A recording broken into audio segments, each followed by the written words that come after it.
People who are watching online. I always forget to acknowledge you, but I want you to know we know you're here and we appreciate it. Our hearts are with you. And that, by the way, was simply beautiful. Thank you. Thank you so Filled my much. heart. Thank you. My heart is especially full this morning because I believe every one of us is being invited into something extraordinary. Friends, we're being invited to awaken to our divine nature, to become more aware, more conscious, and more intentional. So that there's a reason to do all of that. It's so that every word we speak, every choice we make, every relationship we have, and every action that we take becomes an expression of the highest aspect of who we are. The highest aspect, which is our divine nature.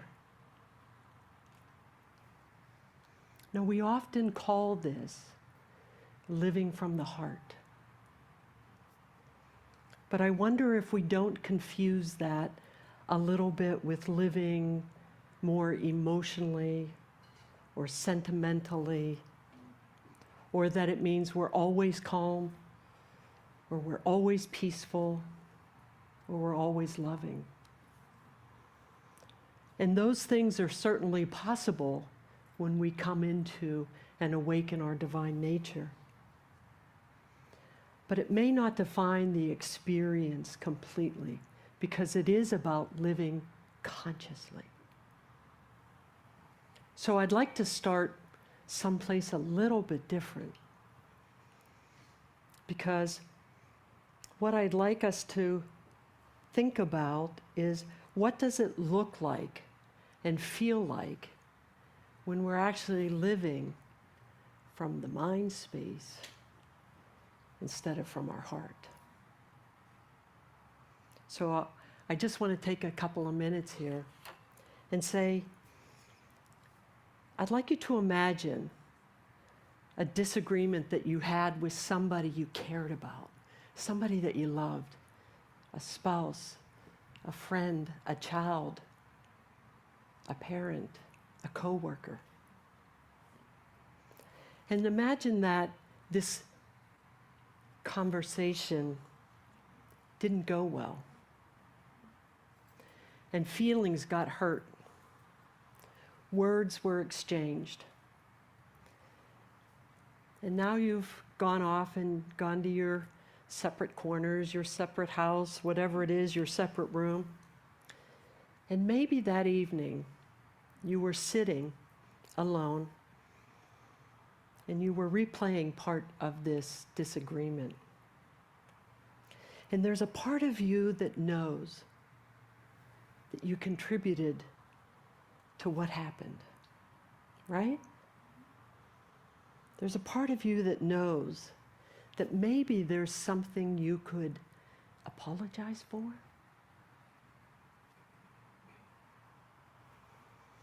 And maybe all it would take is for you to make a phone call or a text message and take ownership of your part of it. And by doing that, you could move this relationship back towards healing. And here's the rub. Something inside of you wouldn't let you do it. And instead, what you do is you replay that conversation and you begin to rehearse all the reasons that you were right. And you start to build your case.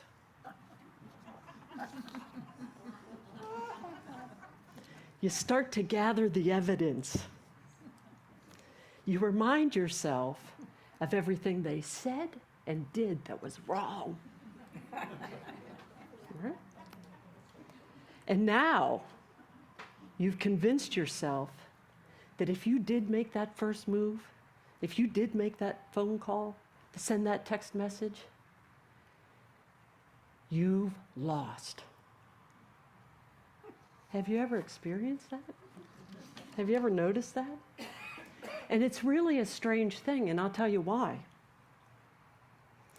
It's a strange place because what we really want with that person is likely connection. But what we chose was to be right. And what we might have wanted was to create peace between the two of us. But we chose to protect ourselves instead. And where we might have wanted healing, we chose distance, friends. And I think from the laughter, we've all experienced moments like this. So I want to explore that a little bit. What just happened? You see, our mind is a repository for our past and our future. It spends most of its time in those places. It's holding all our old wounds, all of the times that something occurred that hurt us. It's holding all those old belief systems. And its main job, if you don't know this, its main job is to protect you. So it's holding all those memories, all your fears or possibilities for the future, and it wants to protect you.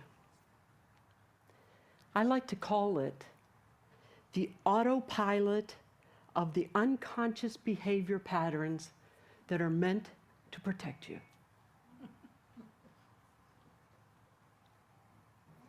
That's its job.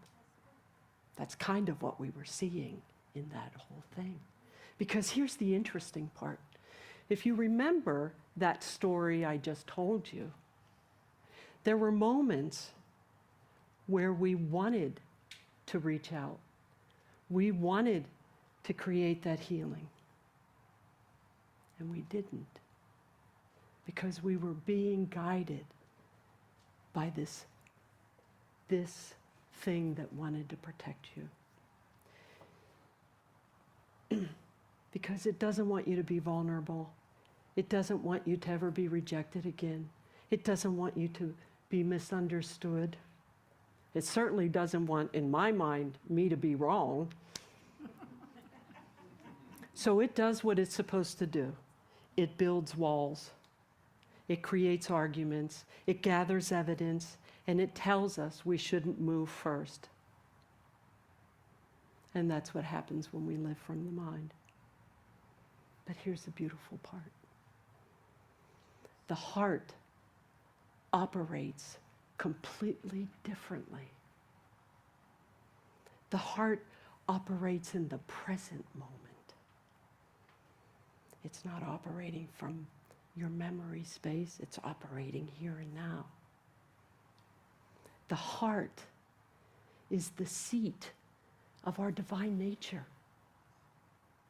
And it's the home of where awareness rests. The consciousness of our heart asks us different things. It asks us, do I want to be right or do I want to be connected? The heart asks, do I want to win or do I want to heal? Do I want to protect myself or do I want love?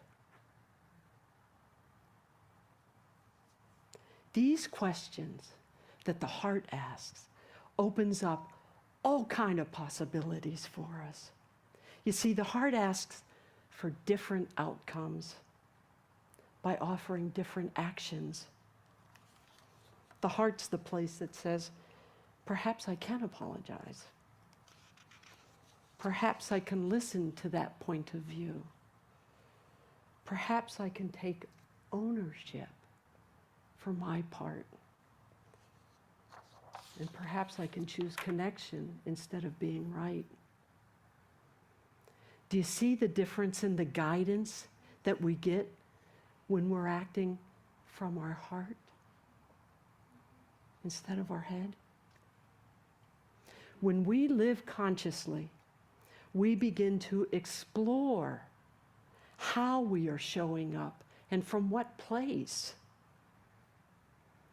Are we coming from the heart in the present moment? Or are we coming from the mind that's got all of the past built up in it? So the question is, where do you want to live from? And if you choose that you want to live from the heart, how do we keep taking ourselves back there? How do we take ourselves into the awakened state of our divine nature? Because that is the heart space. And how do we live from that place of consciousness? You know, I like to think of things like this, right? Here's the situation, and here's the response.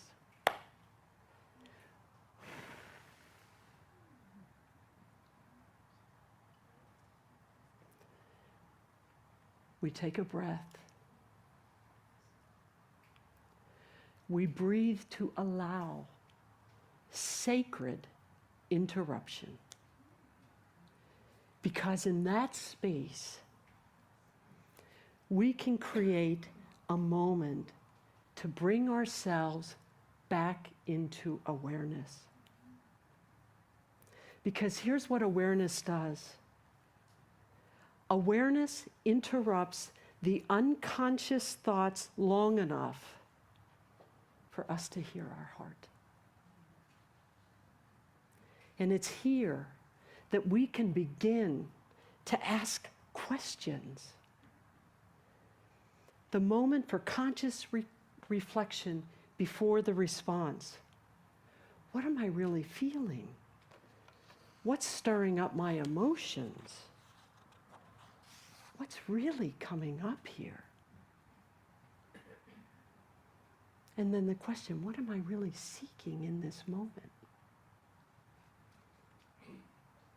You see, we can train ourselves to override the autopilot of our unconscious mind. I'd like to give you a little example of how I experienced this in my own life. A friend and I had planned a weekend retreat. We were going up into the mountains. I was responsible for the logistics, where we were going to stay, and my friend was responsible for the food. And when I got to her place, there was no food. She hadn't prepared the food. And you can imagine I was disappointed. You see, but what I started to think was that, oh, this weekend isn't very important to her. And by default, that meant I'm not very important to her. And that started the looping connection to everything that ever happened to me in my life.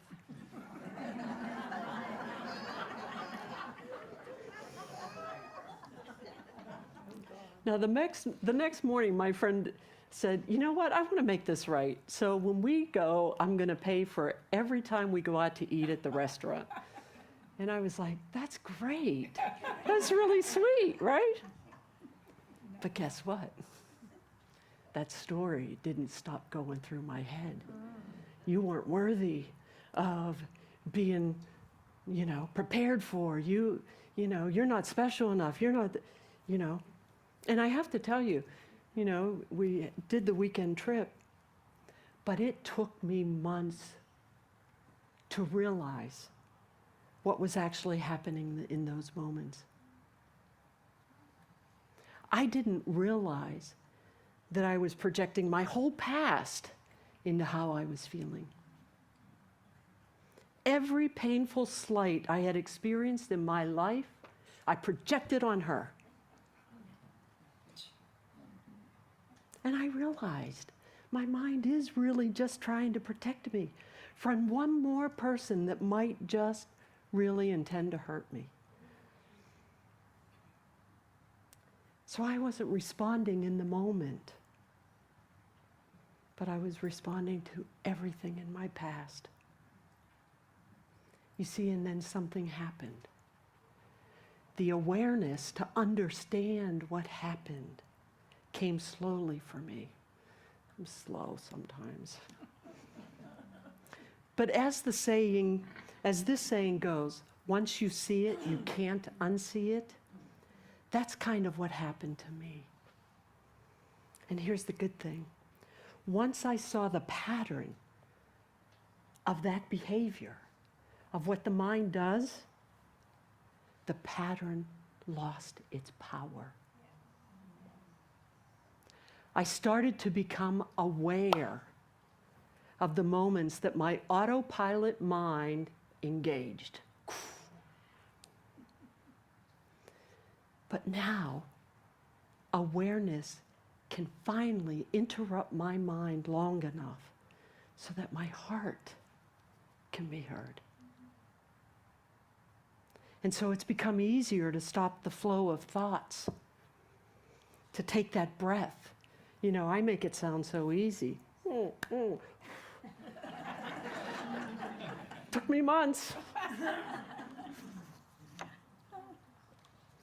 But we get to start to ask the questions. What's really happening here? What am I feeling? What am I protecting? What am I afraid of? What story am I telling myself? And am I acting in a way that brings me connection? Or is it going to bring me disconnection and distance? The important question here is, what do I really seek in this moment? Is it connection? Is it forgiveness? Is it love? Understanding, compassion, and peace? You see, that is the language of the heart. And for me, it's becoming increasingly clear when my heart is speaking. Because the heart invites us into awareness. It is the place that consciousness naturally flows. And when we choose to live from this place, we are choosing to live in alignment with our divine nature. To live aligned with the highest aspects of who we are.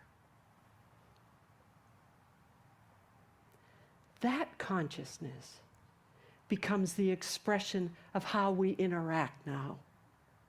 The words that we speak and the actions that we take.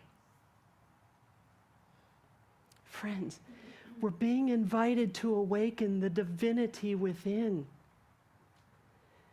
to be the highest aspects of who we are meant to be.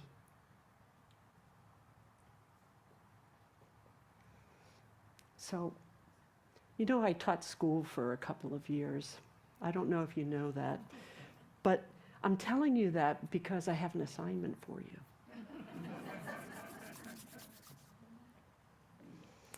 And your assignment is not to try to be a better person this week. That's not the assignment. The assignment is for you to try to become more aware. Ask in the moment, what is directing my action? Where will your words come from? Where will your actions spring from? Where will your intentions be set into motion? What questions will you ask yourself? And friends, I want to remind you of something. You are all creator beings, and you have the power to create the life that you want. And so it is. So it is.